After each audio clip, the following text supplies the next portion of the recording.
The movie I enjoyed watching, just finished it not too long ago today, and it reminded me a little bit of, somewhat ripped from the headlines, but also kind of the intrigue that we have with the government now anyway, of what they're up to, what they're not up to, is there secrecy and what have you. When you were offered the role, did you notice the similarities to Valerie Plame and what have you, and how it would be on the nation's conscience, so to speak? Oh, yeah, definitely. And when the director sent me the script, he was at such great pains to tell me that I wasn't playing Judith Miller, and this wasn't the story of her and Valerie Plame. Thank God. Thank goodness. And it's not, actually, at all. It's just, it's definitely, that story definitely gave him the inspiration to write. Bits and pieces. So. Yeah, to write a story based on a what-if scenario. And what if? Could you go through with that, you think? Could you stick to it so much to go to jail? I mean, is that something that's within you, you think? I'm fairly principled. I have to say, I don't think that even my character would necessarily, if you gave her the question, you know, would you go to jail for a whole year, she'd probably say no. You know, she's a mother, she has a young child. But in the specific set of circumstances that she's in, she finds herself, you know, carrying on with it. In the movie, you didn't look like this, obviously. No. All dolled up in purple.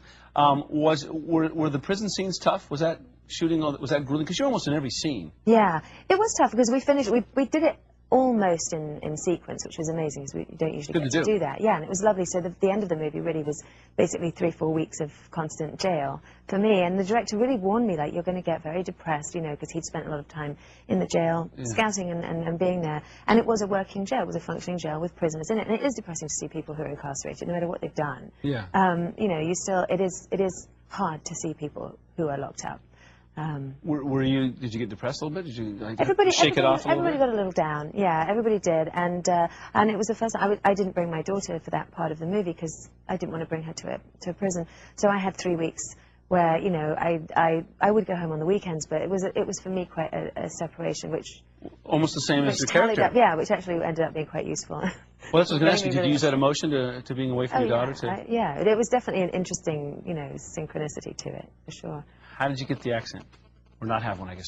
Oh, I haven't done a movie in my own accent since Underworld. In the last decade, I think I've only done the Underworld movies. I think I'm an honorary American now. Well, you can't drive yet, so as soon as you get a car and you can drive, sister, get a car. Then you'll be an honorary American. Yeah. With the attention that this movie is getting now, are you prepared for the award season and the possibility to be awarded, like today you get the Critics' Choice Awards, and with the Golden Globes coming up, you have the Academy Awards coming up. It's thrilling. I mean, it's like a crazy thing that you never imagine. You know, when you're a little tiny child, you think, my God, you know, who does that happen to? You know, and I still don't know because our movie is, you know, is smaller and isn't necessarily, you know, has the same amount of attention as a movie from the really big studios. But just the fact that it was such a fantastic experience to work on it and that people really are liking it is great. And my daughter's dad is also in a movie that's getting a lot of acclaim in Frost Nixon. He's playing David Frost. Oh, yeah. So it's nice, you know, everybody in the family's in a good movie right now. And doing well. Doing well, yeah. And, but how old is she now, 12? She's almost 10. Almost 10. Can she see... She can see a little bit of... I don't think she's probably going to see my movie. She might see Michael's movie. Yeah, she can see that. Yeah, but no, she'd have to see me getting beaten up in a prison. I think she probably won't like that. Has she wrapped her head around what you do, not to a certain extent? I mean, she actually, the last movie I did a movie with Robert De Niro and Drew Barrymore and Sam Rockwell called Everybody's Fine, and we're all playing Robert De Niro's children. And they have a lot of flashbacks to when we're children. So they actually asked if my daughter would audition for the movie.